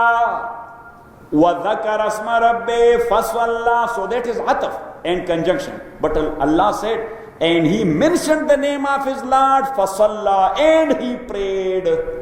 And he prayed. And in ataf there is a rule. In ataf there is a rule that both things are different from each other. Dawood and Hamid, they are not one entity. They are 2 different entities. So here, there is وَذَكَرَ اسْمَ رَبِّهِ. He mentioned the name of his Lord, فَصَلَّى, and he prayed. So mentioning the name of Lord and prayer, they are 2 different entities. Got it? So it means that mentioning the name of his Lord or saying Allahu Akbar is not part of prayer.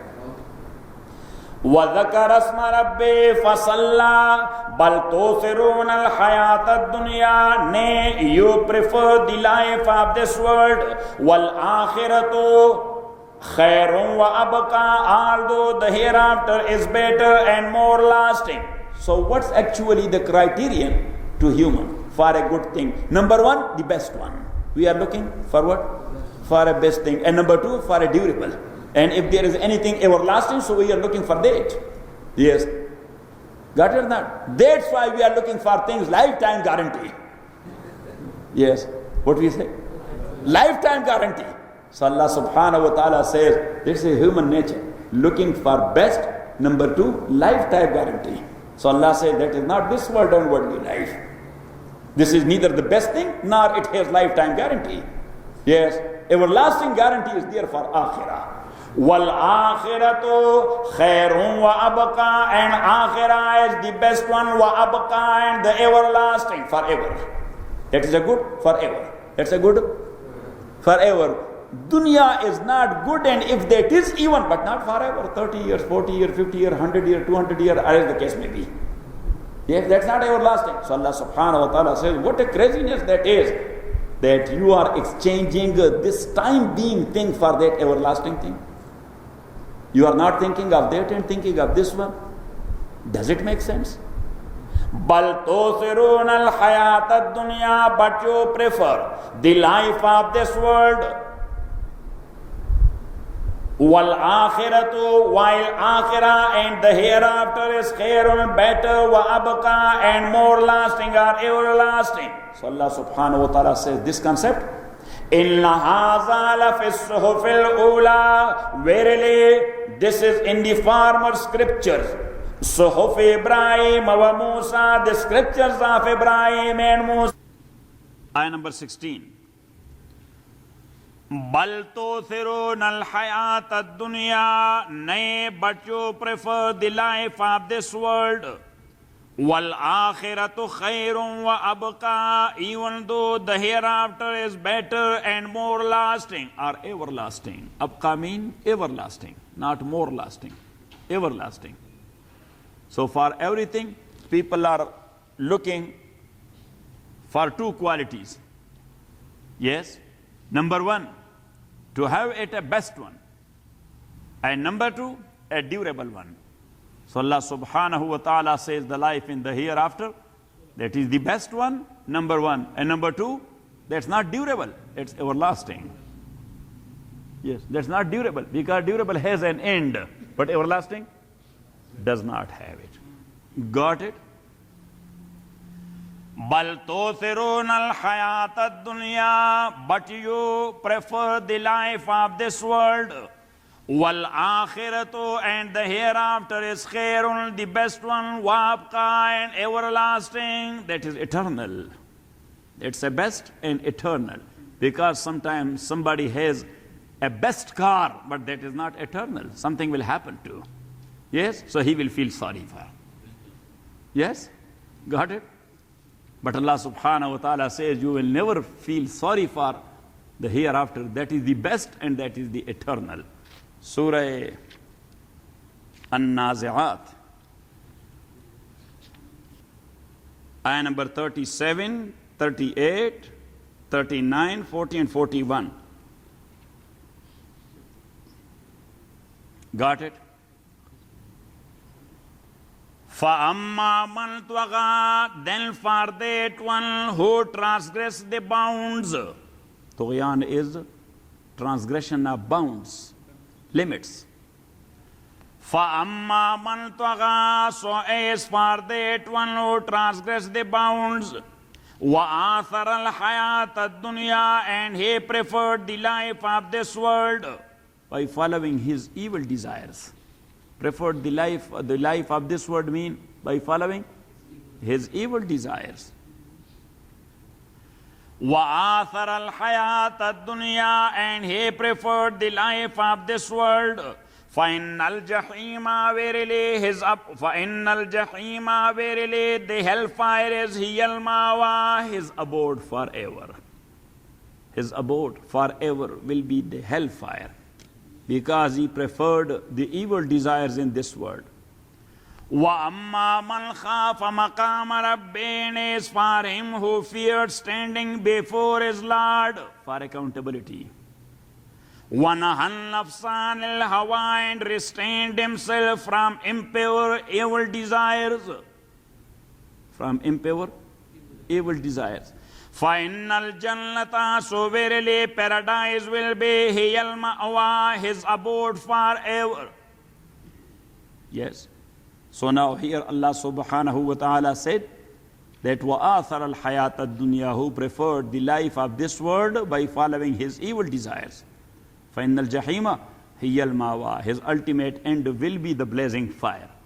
And whosoever will restrain himself not to follow his evil desires, فَإِنَّ الْجَنَّةَ هِيَ الْمَأْوَىٰ. فَإِنَّ الْجَنَّةَ هِيَ الْمَأْوَىٰ. In a hadith, Rasulullah sallallahu alayhi wa sallam, he asked his Sahaba, أَتَدْرُونَ مَنِ الْكَيِّسِ, do you know who is the clever man? أَتَدْرُونَ Manil Kayyis. Do you know who is the clever man? So they said, Allahu wa Rasuluhu a'lam. Allah and His Messenger, they both know the better. So Prophet sallallahu alaihi wasallam says, Al-Kayyisu man dana nafsahu wa amila lima ba'da al-maut. The clever person is that one who put himself to self-accountability. Al-Kayyisu man dana nafsa. The one who put himself to self-accountability. Wa amila lima ba'da al-maut. And he practiced whatever he practiced, thinking of the hereafter. He was thinking of what? Of the hereafter. Got it? Yani for example, he was eating bread, thinking of hereafter, it will energize me, then I will do worship. Yes? He was performing his marriage, thinking of the hereafter, it will protect my chastity. I will never fall in wrong practices. Got it? He is doing his business and job to earn dollars, to support the creature of Allah subhanahu wa ta'ala in one way or the other. Or the cause of Allah subhanahu wa ta'ala in one way or the other. Got it? So that's what Rasulullah sallallahu alaihi wasallam said, that whatever he is doing, his proper aim is the life in the hereafter. Got it? Got it? Or not it? So Al-Kayyisu man dana nafsahu, who put himself to self-accountability, wa amila lima ba'da al-maut, and he practiced for what he will face after his death. Another meaning of this hadith, Al-Kayyisu man dana nafsa. The clever man is that one who knew himself. Yes, we know people, but we don't know our own self. Yes? Yes or not? We do chase other, we don't chase our own self, what we are doing. And actually a proper Muslim has to chase himself, not to chase other. Got it? Al-Kayyisu man dana nafsa. And Abu Hanifa says, Rahimallahu imra'an arafa nafsahu fawaqafa indah. Rahimallahu imra'an arafa nafsahu fawaqafa arafa maqamahu. Rahimallahu imra'an arafa maqamahu fawaqafa indah. May Allah subhanahu wa ta'ala have His mercy on that person who knows his position. Who knows? Yes, his position, his status, his proper place. فَوَقَفَ عِنْدَهُ, and he stays there. He stays there. He does not proceed. He does not proceed. Yes, and what is our case? We don't stay where our place is. Yes or not? Everybody is jumping. Yes, and when somebody is jumping, the ultimate result will be what? Humiliation. He will get humiliated. Yes? Professor, what a good saying of Abu Hanifa. Rahimallahu imra'an arafa nafsa fawaqafa indah. What your place is, just stay there. Got it? Got it or not it? If you will not stay there and you will go ahead, so somebody will come and he will hold your ear, stand up. Yes, let me take you there. That's your place, not this one. Got it? So rahimallahu imra'an arafa nafsa fawaqafa indah. So Prophet sallallahu alaihi wasallam said, Al-Kayyisu man dana nafsahu wa amila lima ba'da al-maut. A clever person is that one who knew himself and then he stayed there. Who knew his place and then he stayed there. He made a stop there. Got it? Yes? So man dana nafsa, who knew himself. Wa amila lima ba'da al-maut, and practice for that which he will face after his death. وَالْعَاجِزُ مَنْ أَتْبَعَ نَفْسَهُ هَوَاهَا وَتَمَنَّى عَلَى اللَّهِ. And the foolish guy is that one. Prophet ﷺ said, yes.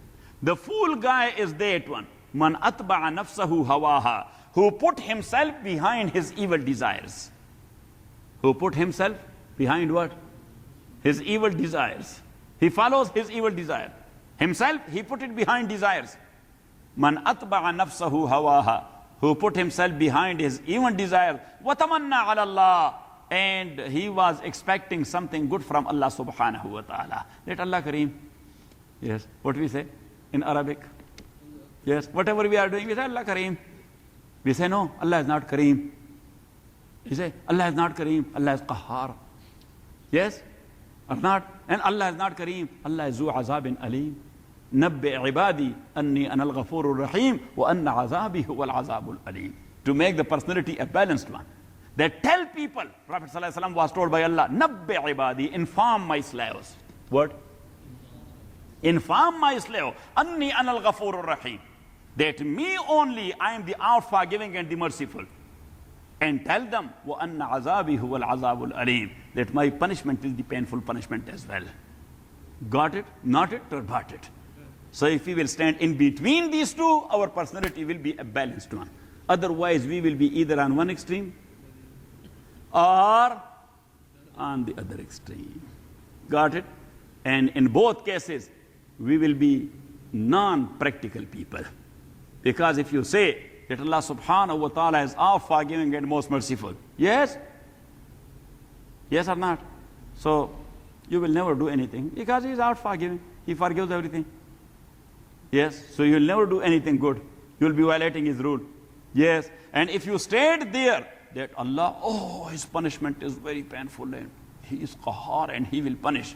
So again, you will not be able to do anything. You are broken because of fear. You are broken because of fear. So just stay in between. Al-Iman bin al-Khawf wal-Raja. Prophet sallallahu alayhi wa sallam says, Iman is in between hope and fear. Iman is where? Yeah, in between hope and fear. What a beautiful saying of Prophet sallallahu alayhi wa sallam. Al-Iman bin al-Khawf wal-Raja. In between hope and fear. Got it? Bal tu'thirun al-hayat ad-dunya. Go back to your sabaq. Bal tu'thirun al-hayat ad-dunya. But you people prefer the life of this world. Wal akhiratu, and the hereafter is khairun, the best one, wa abqa, and the everlasting and eternal. Inna hadha la fi as-suhufil ula. Verily, this was in the former scriptures and former books. Suhuf Ibrahim wa Musa, the scriptures of Ibrahim and Musa alayhim as-salawatu wa taslimat. So the brief summary of Surah Al-Ala. Glorify Allah, the Creator and the Giver of nature.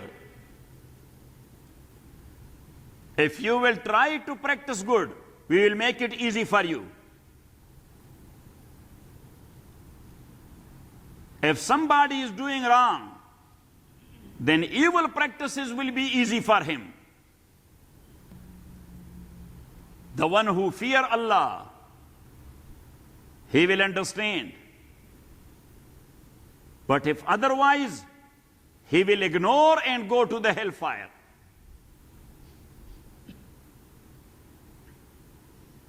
One who purified himself, he is the successful one. But what's wrong with people? They are giving preference to the life of this world and not in the hereafter. Alhamdulillah Rabbil Alameen. Wassalatu wassalamu ala Rasuli Muhammad wa alihi wa sahbihi ajma'in. Allahumma rabbana alhamdulillah wa allimna min ma